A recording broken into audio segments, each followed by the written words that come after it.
Very good evening to you. Thank you for your company and welcome along to Ben Leo tonight. Some breaking news to kick off the show in the last couple of minutes, and it's a biggie.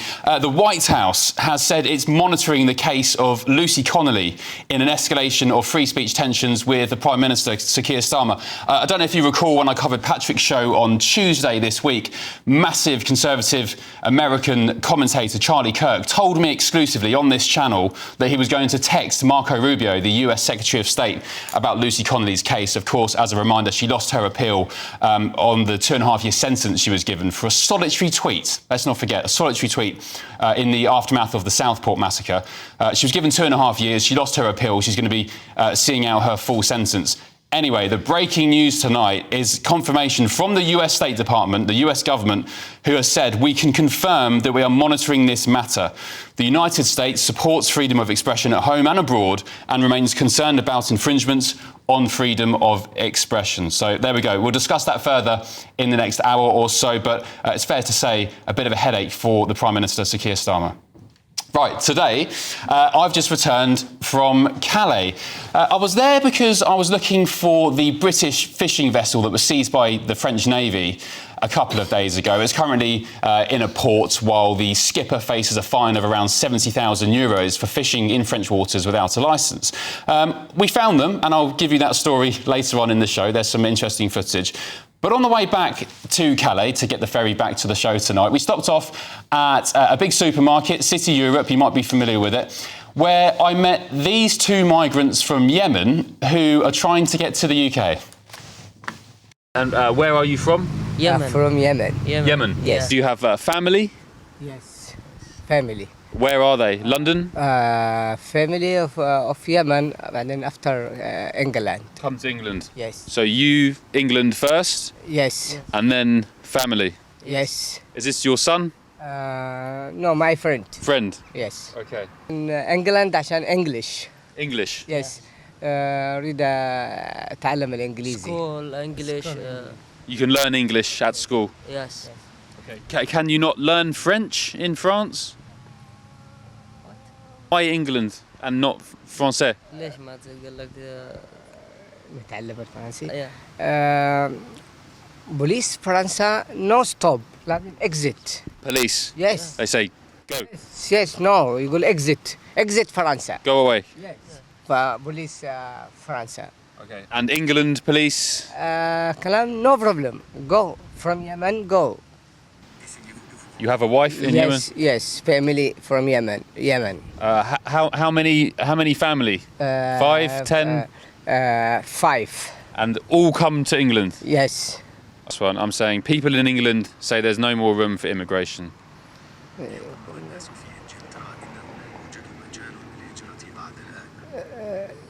سمعنا ذلك ولكن لا نعلم عن ذلك. It's okay. أنا روح England, stop England. No problem. Police exit. No problem. France. No problem. Okay, so you can go home. England, France.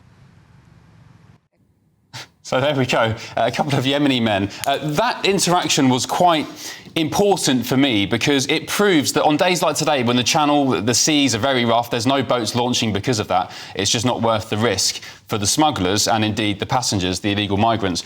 When boats can't launch, these people are going to supermarkets, they're going to where British vehicles are parked, caravans, vans with bike racks and roof racks, and they are sneaking into the back of vans and lorries, just like this couple. Remember back from March, I spoke to a husband and wife team from Dover who'd been fined by the Home Office £3,000 after a migrant arrived in the UK on their bike racks.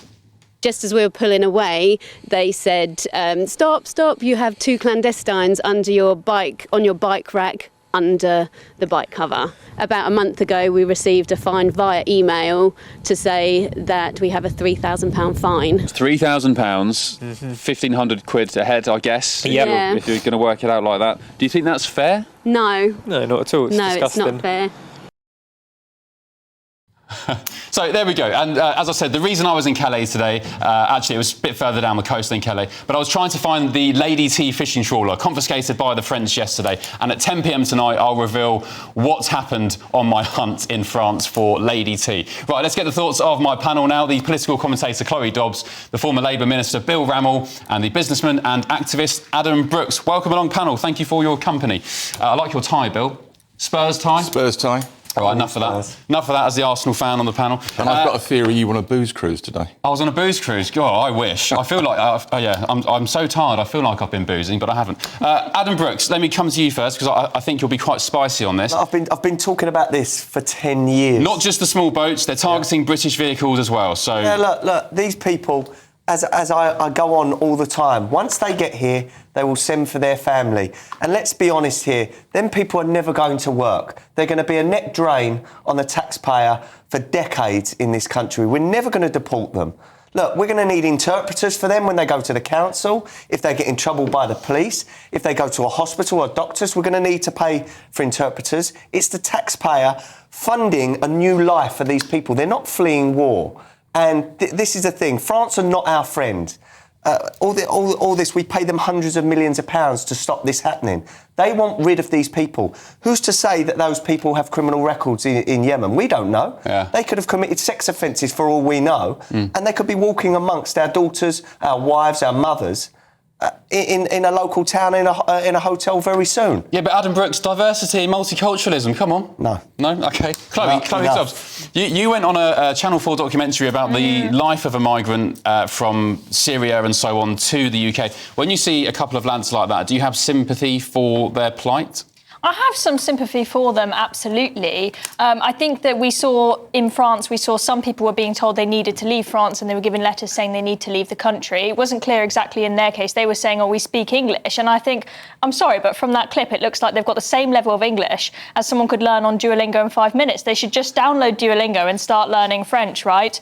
When we were there, we had some people try and climb in the van that we were in that had a GB sticker on it. And Oh, really? Yeah. What happened? Well, we stopped them, of course, but they were very much eyeing us up and trying to Where were they trying to climb onto? opportunity. A bike rack or something? No, just trying to get into the car because we had it parked outside with, snacks and whatnot to come back to when we were filming in one of the one of the places where they were all camping there. And people will go we spoke to people who have been trying for like a year to get on a lorry. They'll go to the lorry park every single day and they'll keep getting caught. But what happens when they get caught? Do they get taken in by the police? No, they just get sent by the police back to the start line and then they try again the next day. If it was the case that they were arrested and detained the first time they're caught, that would solve things, but the French take our money and do nothing with it. They're laughing at us and escorting people to the middle of the channel, letting them try the lorries every single day. I know, good value for money, eh? £500 million a year. What's not to like about that? But Bill Rammell, for me, this highlights the fact that we obsess rightly on the small boat crossings. We say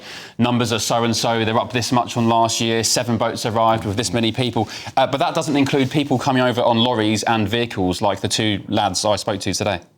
Well, this demonstrates how difficult the problem is to tackle. Go back 10 years and there was enormous concern about people smuggling themselves into the country through the Channel Tunnel or on boats on the back of vehicles. There's been a dramatic reduction in those numbers and they now come across in boats. Yes, we need to get the numbers down, and part of the way you do that is cooperation with the French. The fact that the French government has agreed to intervene in shallow waters in recent months is welcome. And I know there's this view that will come forward, the French do nothing. I'd urge your viewers to go online and look at an article by Le Monde and Der Spiegel back in March where the headline is French police using aggressive techniques to stop migrants from crossing the English Channel. Do we need the French to do more? Yes. But the idea that they're just waving people across the channel is not true. Bill, there was also a headline from British papers saying that French border force, who were meant to be patrolling the beaches of, I think it was Dunkirk, were instead down, I've said it many times on this channel over the past couple of months, like a broken record, they were sinking sambucas, literally, at the Working Men's Club down the road, getting absolutely sozzled. And also, sorry, Adam, go on. You've got to realise that we've heard from authorities in France, Dunkirk and Calais, they've had machete fights on their streets. They've had gunfire from these migrants. They do not want them. They will do anything to get rid of these people and over to Britain. And now half those people are already here. We have no idea who's come over. Look, the French, look, let's not pretend they are our friend. During COVID, they threatened to barricade our supplies. Macron made numerous threats to Boris Johnson.